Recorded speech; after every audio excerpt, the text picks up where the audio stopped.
it is a dangerous loophole in gun laws, private sales, but it doesn't apply just to individuals selling guns. Christian Hauser shows us where you can get a firearm with no background check.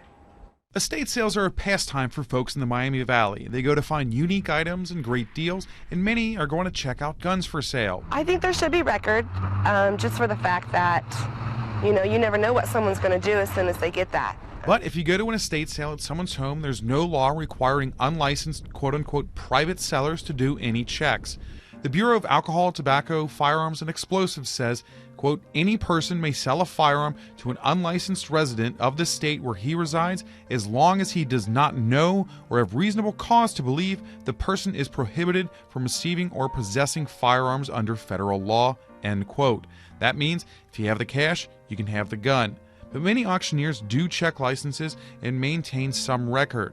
Federal law requires licensed firearms dealers to perform background checks on anyone looking to buy a gun. Gun sales, just like any other merchandise, cars, anything else, should be recorded at first purchase, and then if that ownership is transferred from one person to another, I think that should be transferred as well to protect both sides. Eric Blaine's a former prosecutor who now mainly focuses on Second Amendment rights. He says while there's not a requirement for a background check, estate sales should keep some record of the sale. They all have the auctioneers or the auction houses or the probated estate paperwork that is going to provide a track of that firearm. So undocumented or unknown firearms don't actually exist. SmartGunLaws.org says an estimated 40% of all firearms transferred in the U.S. are by unlicensed individuals. Most people we talk with think there should be some record when a firearm's sold. You can protect yourself if something happens while it's outside of your possession.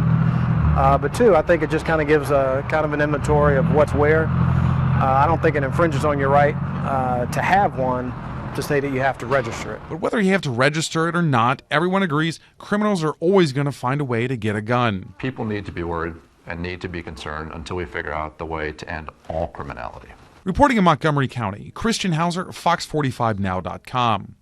Today, the Ohio House passed a bill to expand the state's concealed weapons law that would allow guns into places like colleges and even daycare centers. But the ban would still be in effect for concealed weapons in government buildings unless a state agency decides to allow them. Republican Representative Tom Magg from Lebanon is the sponsor, and now it goes to the Senate.